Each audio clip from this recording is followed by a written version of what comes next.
Bagaimana perang di Ukraina akan memukul perekonomian di rumah Anda? Kita mulai dari harga minyak bumi yang sudah di atas 106 dolar, di mana harga ini hampir 50 dolar di atas budget yang dianggarkan oleh APBN Indonesia di harga 63 dolar per barelnya. Anggaran per tahun belanja BBM lebih dari 300 triliun jika diimpor sebanyak 800 ribu barel per harinya. Naiknya harga minyak bumi akan membuat kantong APBN jebol, tombok nambah 200 triliunan rupiah lagi jika minyak bumi harganya di atas 125 dolar per barel bertahan terus selama beberapa bulan ke depan bahkan hingga akhir tahun. Sebaiknya harga jual BBM bahkan disarankan di atas 18.000 atau 20.000 per liternya di SPBU. Ini semua hanya asumsi, namun kita menengok fakta sekarang. Saat ini perang di Ukraina menginjak hari ke-20. Sementara kita duduk nonton TV di rumah atau melihat informasi di gadget ribuan kilometer jauhnya dari medan perang. Kita mengucapkan dalam hati, untung bukan di Indonesia perangnya. Tapi kali ini saya membawa berita buruk kepada sahabat semua. Kita semua tahu ada dua sisi cerita.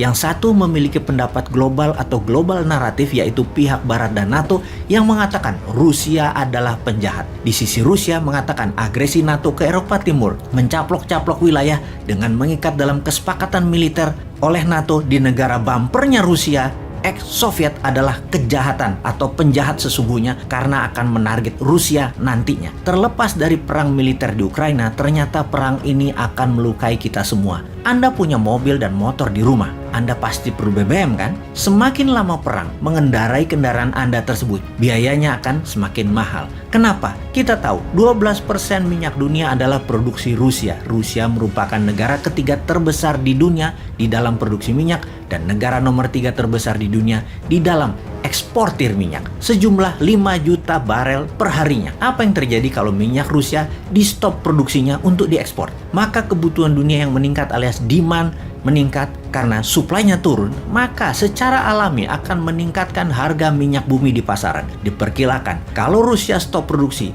dan negara OPEC tidak meningkatkan produksi, maka harga minyak dunia akan tembus 140 dolar per barelnya. Ketika harga minyak meningkat, biaya transportasi meningkat tajam.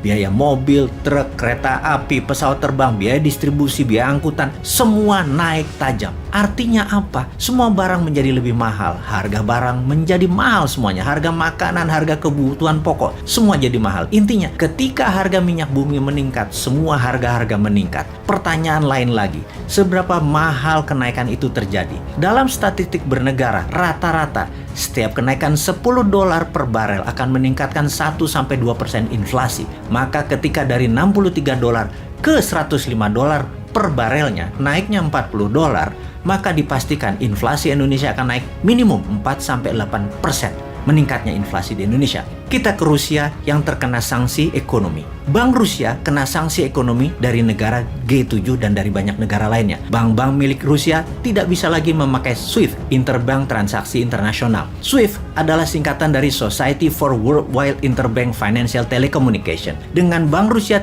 tidak bisa aman lagi atau tidak secure lagi transaksinya, maka tidak bisa lagi bertransaksi secara luas ke seluruh dunia. Sesungguhnya pada saat ini minyak Rusia belum kena sanksi, namun produksinya sudah mulai diturunkan.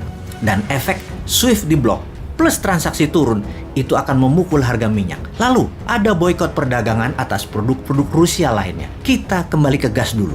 40% gas Rusia itu melalui pipa melalui daratan Ukraina ke Eropa Barat. Dan saat ini suplai gas ke Eropa Barat mulai terganggu, bahkan sudah mulai ada yang shutdown.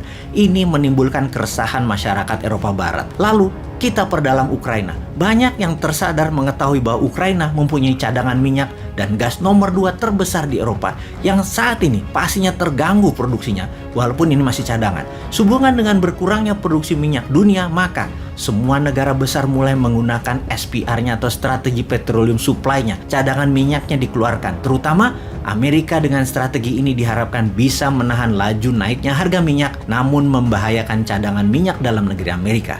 Apalagi yang paling ditakutkan oleh dunia selain kenaikan harga minyak bumi dan gas, juga mengganggu distribusi pengadaan oil and gas tersebut. Ya benar, food supply. Kita semua tahu Ukraina adalah pengekspor dan penyedia 50% sunflower oil atau minyak bunga matahari. Saat ini penjualannya nol, shutdown shippingnya. Karena kapal laut di Laut Hitam diblokade Dan kota Mariupol adalah kota utama selain Odessa sebagai pelabuhan besar Ukraina sudah ditaklukkan Rusia. Odessa tinggal menunggu waktu ditaklukkan. Odessa adalah pelabuhan kontainer terbesar Ukraina. Sebentar lagi banyak rumah tangga dunia akan kekurangan minyak goreng sunflower ini. Karena itu tidak heran kelapa sawit di Indonesia musnah. Salah satunya adalah dijadikan pengganti sunflower oil di banyak negara, khususnya India, yang 70% rumah tangga India memasak menggunakan sunflower oil ini. Sementara Rusia juga penghasil minyak bunga matahari ini juga kena sanksi ekonomi. Dan dunia saat ini menggunakan sunflower oil jika memasak adalah pangsa pasar 60% di dunia. Yang artinya memasak di rumah harga gorengannya menjadi semakin mahal. Harga tumis-tumisan menjadi semakin mahal. Jagung juga merupakan ekspor dari Ukraina yang merupakan pengekspor nomor 5 terbesar di dunia. Bersama Rusia, Ukraina mengekspor 19% kebutuhan jagung dunia yang semuanya stuck, tidak bisa terdistribusikan. Hal ini mempengaruhi pakan ternak, makanan ternak, sirup jagung, cornflake, dan macam-macam lagi kebutuhan turunannya. Kemana jagung Ukraina dan Rusia itu berlabuh? Terbesar ke Tiongkok. Satu lagi, gandum. Rusia merupakan produsen gandum yang menyuplai 20% kebutuhan dunia, di mana Ukraina juga merupakan penyuplai 10% kebutuhan dunia. Keduanya dikombinasikan merupakan penyedia 30% kebutuhan dunia. Kemana gandum tersebut dikirimkan? 70% adalah ke negara Barat Asia dan Afrika, di mana negara-negara tersebut jika ingin memasak pasta, roti cane, pizza, dan berbagai jenis roti, negara Turki, Mesir, Sudan, Nigeria, Sri Lanka akan merasakan dampak negatif tersebut. Teringat gandum Rusia yang kena musibah kering akibat terkena serangan harps. Walau serangan ini tidak diakui sebagai serangan perang cuaca, namun gagal panen gandum di Rusia pada tahun 2010 memicu Arab Spring 2010 dan 2011 yang menumbangkan banyak kepala negara di daerah Arab tersebut termasuk Mesir.